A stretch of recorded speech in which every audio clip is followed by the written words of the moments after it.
Apa kabar pemirsa? Senang dan bangga kembali lagi saya Audrey dalam Cerdas Membaca. Dan pemirsa, kali ini kita kedatangan seorang guru seni muda. Dan tentunya pemirsa bersemangat. Nah, tema kali ini yang akan kita bahas di Cerdas Membaca adalah membaca peluang seni di era milenial.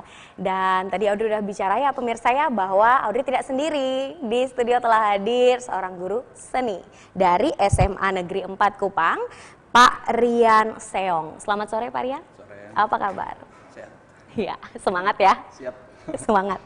Ya, dari tema kita akan membahas membaca peluang seni di era milenial. Dari kacamata Pak Rian sendiri, seni bagi generasi milenial apa sih? Oh iya, baik, terima kasih. Bagi saya sederhana saja sih. Seni bagi generasi milenial itu sebenarnya sebuah peluang besar. Yang pertama untuk bisa mempertahankan hidup. Selain mempertahankan hidup, dalam mempertahankan hidup, di situ dia bisa mempromosikan budaya, Ya. mempromosikan wisata, Ya. serta mempromosikan banyak hal yang ada di daerahnya, di tempatnya, Ya. di negaranya untuk bisa bersaing tentunya. Karena bagi generasi milenial persaingan itu merupakan sesuatu hal yang wajib dihadapi saat ini. Wajib dihadapi Wajib saat dihadapi. ini Wajib. untuk generasi milenial. Ya, wajib. Peluang dan juga promosi. Ya, untuk Nah, promosi kita bicara sih. peluang. Kendala-kendala apa saja ya yang menurut dari kacamata Pak Rian sendiri bahwa dalam mempromosikan pariwisata, Baik, seni. Hemat saya sih kalau dibilang kendala, hemat saya tidak ada. Karena seni ini sebenarnya sebuah konsep yang sederhana, yang semua orang bisa berkesenian dan Ya. semua orang juga bisa menikmati seni. Ya. Yang menjadi persoalan sederhananya apakah yang pertama kita mengerti tidak konsep seni itu. Konsep seni. Ya, baik. Terus yang kedua, bisakah kita untuk berkesenian secara sederhana? Karena saat ini segala sesuatu yang bisa berbunyi, segala sesuatu yang bisa bergerak, segala sesuatu yang bisa menghasilkan bentuk, itu sudah bisa masuk dalam kategori seni, namanya seni kontemporer. Dan seni kontemporer ini sudah bisa difasilitasi untuk semua manusia, semua orang, bukan hanya seniman. Jadi perspektif kita saat ini bahwa seni itu hanya untuk para seniman saja, justru Ya. itu yang ternyata menjebak kita sendiri. Ketika kita berkarya, kita dalam tanda petik kita takut untuk berkarya. Dan Ya. ternyata banyak seniman-seniman indie, seniman-seniman independen yang sukses di bidangnya, mempertahankan eksistensinya dengan sesuatu yang berbeda, dengan jenis karya baru, otomatis kan tidak keluar dari teori-teori seni itu sendiri. Tapi teori itu merupakan jembatan untuk bagaimana kita menemukan genre baru, atau sekurang-kurangnya kita bisa menghasilkan sebuah karya baru untuk bersaing. Karena bicara milenial itu bicara industri 4.0, 4.0 kan, saatnya untuk bersaing, saatnya untuk berlari, tapi jangan di tempat. Larinya harus bergerak ke depan. Itu sih. Nah, ini dia perbedaannya ya, yang membedakan seni tradisional dan seni modern.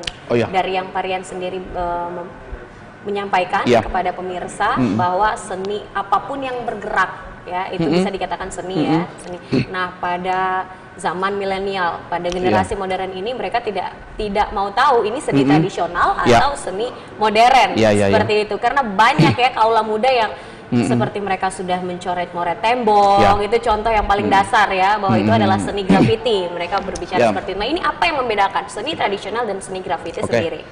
Kalau saya lihat sih, yang pertama geliatnya saja sih, geliat. Karena seni tradisional itu kan itu dasar dari semua seni yang berkembang untuk suatu daerah atau sebuah etnis tertentu. Ya. Di sana dibutuhkan sebuah cara untuk membawa kesenian itu keluar. Baik. Nah, satu-satunya cara untuk membawa kesenian itu keluar adalah dengan berinovasi, dengan membuat kreasi-kreasi baru, baik musik, baik tari, baik rupa, tapi kesenian tradisionalnya asas-asas nilai-nilai estetis tradisi, nilai ajaran, nilai filosofinya tidak boleh hilang. Seni tradisi merupakan seni yang sangat erat lekat dengan nilai-nilai tradisional filosofi. Nah, ketika dia dihadapkan dengan seni modern, modern ini sebenarnya pengembangannya. Bagaimana dia memanfaatkan teknologi untuk membawa kesenian kita bisa keluar untuk, sekali lagi, saya lebih senang pakai kata bersaing. Ya. Bersaing itu bukan berarti kita bertanding, tapi membawa kesenian kita untuk keluar ketika kesenian daerah kita, tradisi kita sudah kita bumbuhi dengan bumbu-bumbu modernisasi. Dalam tanda petik tidak boleh merusak kesenian tradisional, tapi membawa kesenian kita dengan cara-cara baru, cara-cara musik zaman sekarang, musik zaman now, seni zaman sekarang, untuk membawalah lagu-lagu daerah kita. Misalnya kita aransemen jazz, aransemen ke blues, aransemen ke reggae. Kandungan tradisionalnya tetap ada pada lagu itu, tapi membawa lagu ini untuk memiliki nuansa daya saingnya harus dikembangkan. Dan kita tidak bisa mengatakan bahwa kita tidak boleh berkembang, tidak boleh modern, karena tuntutan industri sekarang, industri teknologi yang harus membawa sesuatu menjadi lebih baru. Tapi tetap poin saya tidak boleh merubah orisinalnya, filosofi, nilai tradisi dari seni daerah itu sih. Nah, menurut Pak Rian ini, seni itu terbatas atau tidak? Seni itu tidak boleh terbatas, tidak mungkin terbatas, tidak terbatas sih. Tidak terbatas. Kalau tidak terbatas seperti apa?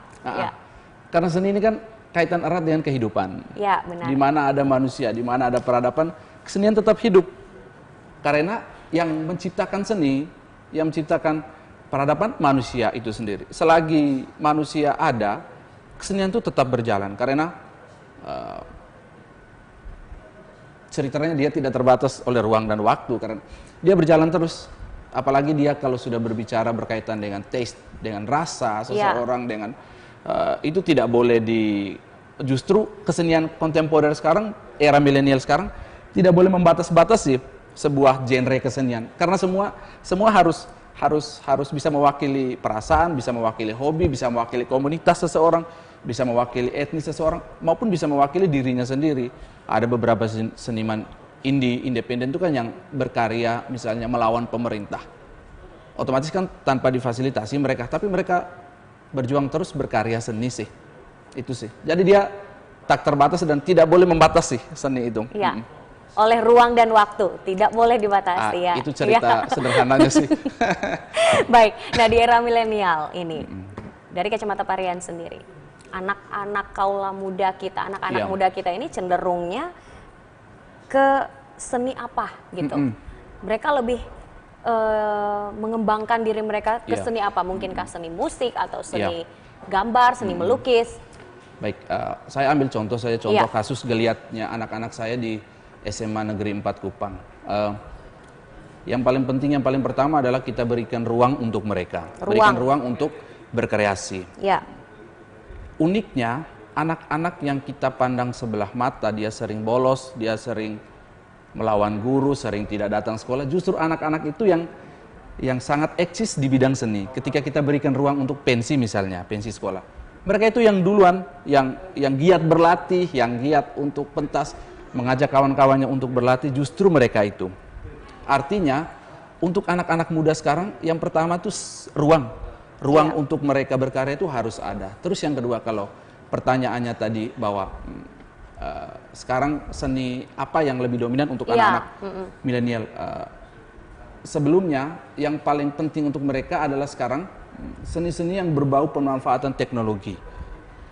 Otomatis kan semua genre kesenian, seni rupa, tari, musik, sastra, teater, drama, semuanya sudah terintegrasi, bisa berkaitan erat dengan teknologi. Nah, anak-anak sekarang geliatnya hampir di semua bidang itu. Ternyata kita tidak bisa membatasi mereka untuk you berkarya ini saja, you berkarya. Ada anak-anak yang hobi rap, ada anak-anak yang bisa menciptakan karya sendiri loh. Anak-anak saya di sekolah, ketika kita berikan ruang untuk mereka bisa ciptakan karya sendiri.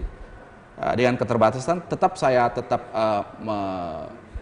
menggarisbawahi mereka bahwa Kalau kamu mau berkembang, memanfaatkan teknologi itu yang paling penting. Ya. Karya yang sederhana pun apabila tetap ada eksistensi di dalamnya, pemanfaatan teknologi, otomatis karyanya akan bertahan deh. Jadi tidak bisa dibatasi anak-anak ini kita geliatnya kemana. Karena apalagi sekarang semua hal-hal yang berbau kontemporer, kalau musiknya kontemporer, kalau di seni rupanya seperti tadi.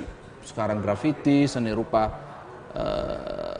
banyak sekali perkembangannya, ekspresionisme, naturalistik, semuanya mereka ternyata bisa, semua mereka bisa. Tinggal kita beri ruang saja. Beri ruang. Beri ruang. Dan kaum milenial sekarang sangat butuh itu, dukungan untuk ruang. Art is freedom. So, Yes, art is freedom. Dia harus bebas karena dia butuh. Karena dia tidak bisa diwakili oleh otak saja, art ini, kesenian ini. Dilihatnya dari hati, sense, perasaannya. Dia harus bisa berkembang. Ruang ini yang tidak diciptakan oleh, kalau saya ambil konteks sekolah, jarang diciptakan oleh sekolah. Tapi memang untuk menciptakan ruang itu butuh eksistensi sih. Butuh eksistensi. Tapi yang jelas dan yang pasti adalah seni itu bebas, ya. Bebas. Nah, apakah ada aturan dalam pengembangan seni di era milenial? Nah, dari yang kita lihat sendiri ya, pada kenyataannya mereka ini bebas berkreativitas apa saja. Dan itu kita bisa bilang bahwa kamu sudah melakukan sebuah seni. Seperti itu. Nah, apakah tidak ada sentuhan-sentuhan aturan? Atau ketika mereka melanggar hak atau asas sesuatu dan mereka diberi sanksi? Dari kacamata Parian sendiri seperti apa kalau seperti itu? Kalau kita bicara tentang aturan, dalam pembelajaran di sekolah itu kan ada teori-teori berkesenian, teori musik, teori itu bukan aturan, itu hanya sebatas saya tetap kategori itu sebagai jembatan untuk mereka berani berkarya dengan memahami teori-teori yang ada. Karena kita kembali lagi, art is freedom, tapi tak selamanya dia sebebas-bebasnya berkarya, seluas-luas sepuas semau gue, yang penting beta berkarya, di dalam ada rasis, di dalam ada mengganggu SARA, mengganggu hak ciptanya orang. Itu harus terbatas, itu harus kita ajarkan di sekolah bahwa bebas berkarya itu berarti bebas memanfaatkan ruang, bebas memanfaatkan teori untuk berpijak untuk menghasilkan kesenian-kesenian baru. Terbatas tapi untuk membatasi mereka dengan sebuah ideologi tidak bisa, karena mereka menggeliat. Kita cuma sebatas mengarahkan mereka, dan syukurnya ketika kita pendekatan terus-menerus secara langsung maupun tidak langsung, mereka semakin kenal bahwa ternyata seni yang bertanggung jawab itu adalah seni yang bebas, namun tetap bisa menghargai sesuatu hal, entah itu hal dalam bentuk hukum, agama, ras, dan lain sebagainya. Dia harus bisa menghargai, karena banyak juga yang memanfaatkan seni untuk hal-hal seperti itu kan. Itu terjebak. Tapi itu bukan seniman menurut saya. Itu hanya karena terjebak dengan urusan politik lah, urusan inilah, itulah. Itu apa yang bagaimana kita bisa melihat itu bahwa ini bukan seniman gitu. Bagaimana cara membedakan itu, Pak? Memang membedakan seniman dan bukan seniman zaman sekarang itu kan karena mempergunakan manfaat. Itu sudah tidak bisa dibedakan lagi. Karena dia. banyak orang yang memilih jalur indie. Saya secara sederhana mengatakan, seniman itu orang-orang yang berkarya terus-menerus berkarya tentang kesenian yang dia geluti. Itu seniman. Menyuarakan sesuatu tapi terus-menerus loh. Tapi yang tidak berhenti. Yang berlagak seniman ini muncul saat-saat tertentu saja.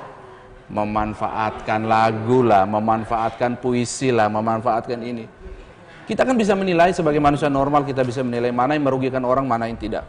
Tapi kalau seniman yang sederhana itu dia berkarya, tanpa uang pun dia berkarya loh. Tapi terus-menerus dia berjalan. Dia berkarya terus-menerus, itu seorang seniman. Tanpa dibatasi, tanpa diiming-iming sesuatu, tapi dia berkarya dalam keterbatasan, dalam kesederhanaan, tapi di situ letak kebahagiaan seorang seniman. Itu sih, menurut saya. Jadi memang terbatas tapi untuk membatasi tidak mungkin. Tidak mungkin. Bisa dan tidak mungkin. Karena seni itu bunyi, dia musik bunyi, dia bergerak. Kita bisa membatasi bunyi, tidak kan? Bisa membatasi gerak, tidak. Tapi kacamata kita bisa menilai. Karena tidak bisa membatasi itu, apa yang menggairahkan mereka sehingga mereka harus terus untuk bergerak. Iya, gitu. Betul. Sifat hakiki dari seni itu kan keindahan. Dia membawakan kebahagiaan. Kebahagiaan itu baik bagi seniman itu sendiri maupun bagi penikmat seni. Nah, cara kerja seniman ini adalah cara kerja kebahagiaan. Dia berkarya terus-menerus. Hasil karyanya itu otomatis membuat dia merasa puas, merasa bahagia. Di situ hemat saya, di situ yang membuat dia berkarya terus sih. Dia pasti akan berkarya terus, mempertahankan eksistensinya, mempertahankan genrenya, entah di bidang apa saja, rupa, tari, musik, bebas ya. Iya. Nah, untuk kaula muda kita ini, apakah begitu penting mereka tergabung dalam komunitas-komunitas seniman? Oh iya, kalau menurut saya itu sangat penting. Pembelajaran di negara-negara maju atau di daerah-daerah maju di Indonesia, pembelajaran seni, pembelajaran kesenian, pembelajaran budaya itu saya kategorikan kalau di sekolah penjelasan saya itu dijunjung di atas kepala. Artinya itu dihargai dan juga itu pembelajaran yang dinanti-nantikan. Karena apa? Sifat hakiki dari seni itu kan estetis, indah, membawa kebahagiaan. Iya, benar. Jadi kalau kami sebagai pengajar, sebagai seniman mengajarkan seni dengan setulus hati, anak-anak yang menerima itu pasti akan merasa, ya bahasa sederhananya merasa bahagia, merasa senang, karena seni ini kan jarang sebuah seni yang membawa keburukan bagi banyak orang, jarang sih. Kembali ke tadi, itu mungkin pola-pola yang terpengaruh dengan hal-hal tertentu. Tapi untuk saat ini anak-anak kita harus dibekali oleh pendidikan seni. NTT saat ini sedang geliat, kalau kacamata saya sedang geliat di bidang seni, karena ada festival-festival yang menyediakan di semua daerah, ada festival. Itulah geliat itu muncul dari situ. Ketika mendengar bunyi, melihat gerakan, melihat gambar, mereka wajib terlibat. Sebagai penonton saja, sebagai penikmat saja, mereka sudah masuk dalam aktivitas seni itu.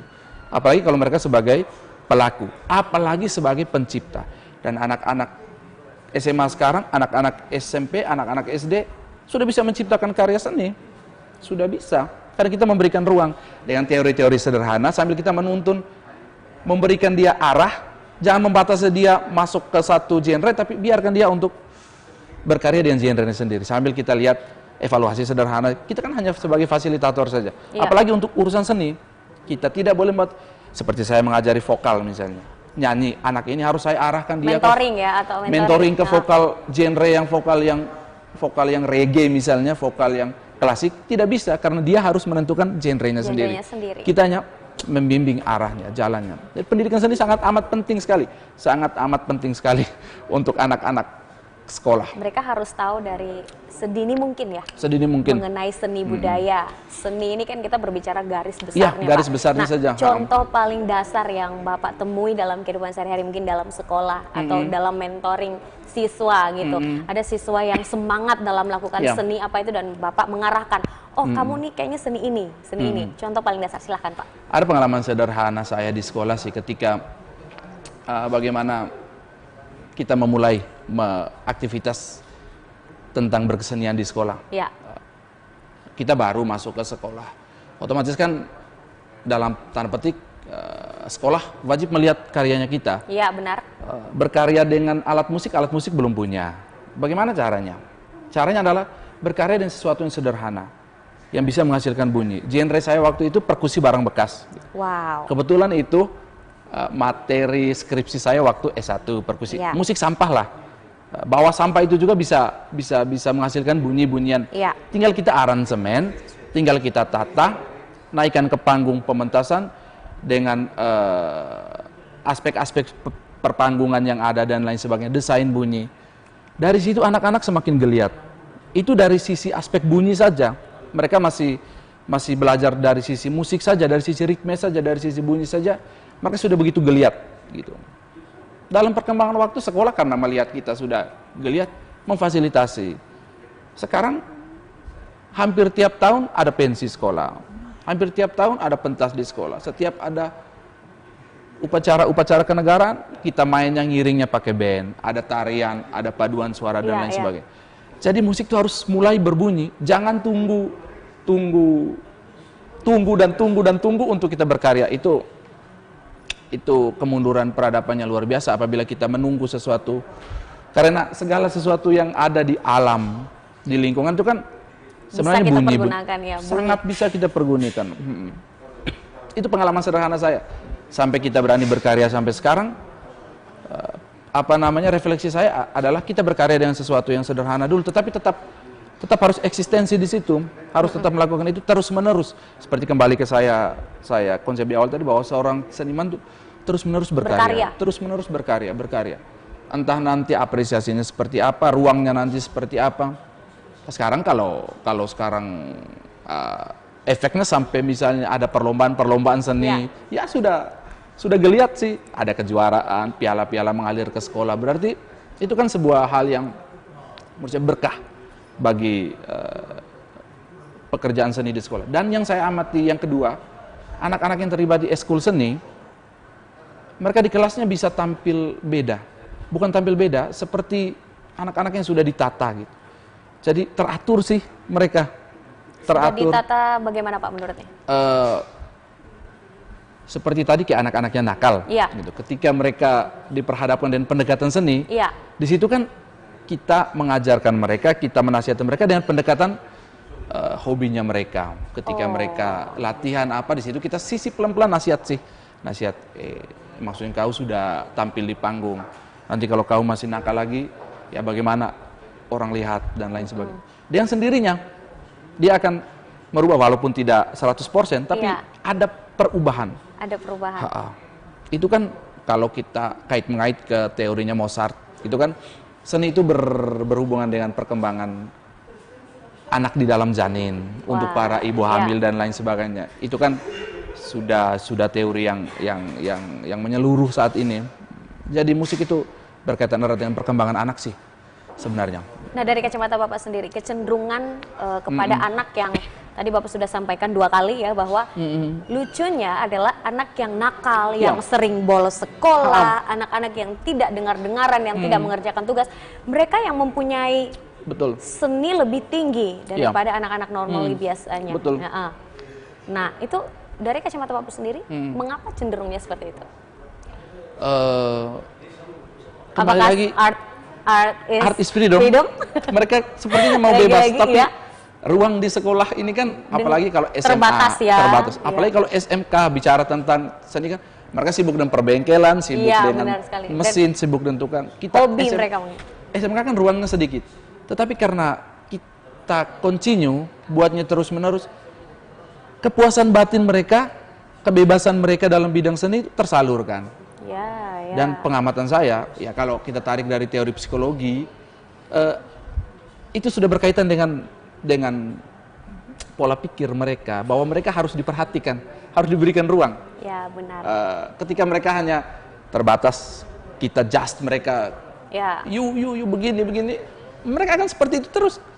Sampai dunia berputar kembali seperti itu terus. Tapi ketika berikan ruang, anak-anak ini bisa kita andalkan. Bahkan anak-anak yang nakal dengan pendekatan seni, itu pengalaman pribadi saya sih di sekolah. Itu anak-anak yang kembali bisa menghargai guru-gurunya, bersahabat dengan kawan-kawannya, dan bisa sangat menghargai kita guru ketika kita memberikan ruang kepada mereka. Jadi untuk anak milenial sekarang, bagi mereka kembali tadi, art is freedom, tapi bukan terbatas saja, berikan ruang untuk mereka supaya mereka bisa berkarya, berekspresi. Nah, sebagai guru seni, bagaimana supaya anak sekolah tertarik di dalam dunia seni? Karena seperti yang tadi Bapak memberitahukan bahwa kelihatan berbeda ketika kita ketemu dengan anak-anak yang memang sudah menggeluti dunia seni itu sendiri. Mereka lebih teratur. Nah, bagaimana supaya kita membangun anak-anak yang normally ini supaya mereka lebih tertanam dalam sebuah kesenian seperti itu. Pengalaman sederhana saya, bagaimana menempatkan pelajaran seni budaya ini agar sama pentingnya dengan pelajaran yang lain. Itu urusan yang susah di sekolah, karena pelajaran seni budaya sudah terlanjur dipandang sebelah mata sih untuk konteks kita, dan itu tidak perlu dibohongi. Itu siapa saja, bahkan guru-guru yang bukan basic seni disuruh ajar, itu sih tidak apa-apa menurut saya. Tapi ketika kita semua memandang seni itu palingan hanya nyanyi-nyanyi, palingan urusan itu yang paling pertama saya coba hadapi, supaya bagaimana menempatkan pembelajaran seni budaya ini sama pentingnya di sekolah. Ketika kita sudah menempatkan itu sama pentingnya, anak-anak melihat bahwa oh, ada hal yang baik yang dilahirkan dari pembelajaran seni budaya. Saya selalu mengatakan ke mereka, kamu harus punya bekal di bidang seni dan di bidang budaya, di bidang seni budaya, agar kamu bisa berbicara sesuatu. Kita nanti memakai tenun adat, nanti orang tanya, Anda memakai apa? Beta pakai tenunan rote. Motif itu artinya apa? Saya tidak tahu. Apa kata dunia? Apa kata teman-teman kita dari Jawa misalnya? Apa kata teman-teman kita dari Papua apabila menanyakan itu? Jadi pelajaran seni budaya, anak-anak itu harus dibekali hal-hal itu, karena itu tidak didapatkan di pelajaran yang lain. Kita harus mesti mengajarkan mereka supaya mereka betul-betul berliterasi di bidang seni dan budaya. Nah, supaya harga diri kita ada di situ, harga diri kita. Hemat saya, harga diri kita ada di situ. Harga diri kita ada di motif-motif itu, tarian-tarian daerah, cerita-cerita rakyat, pangan-pangan lokal. Itu harga diri kita di situ sih. Ya. Nah, berbicara tentang milenial, manfaatkan teknologi. Saya bahkan pendekatan di sekolah, pembelajarannya itu tidak disediakan di kurikulum, tapi inovasi saja saya. Anak-anak mulai menggunakan Facebooknya, Instagramnya, potret tenunanmu, ceritakan arti motif-motif ini. Nanti saya berikan nilai di Facebook saja sih, biar semuanya terbuka bahwa teknologi harus dimanfaatkan untuk pengembangan seni budaya. Itu yang harus anak-anak NTT pahami dan geluti, bila perlu digumuli, supaya itu spiritnya Bapak Victor sekarang kan harus bangkit kan, ya, harus bangkit. Benar. Bangkit itu berarti Anda bangun dan Anda lari. Bangkit itu hilang dari tempat itu, jangan bangkit berlari di tempat. Jadi geliat, harus geliat lagi, memajukan seni dan budaya. Sederhana namun harus tetap setia di jalan itu. Ya. Itu sih refleksi sederhana saya. Refleksi sederhana. Baik, di penghujung acara silakan closing statement buat para kaula muda. Oh iya, baik. Sederhana saja bagi saya.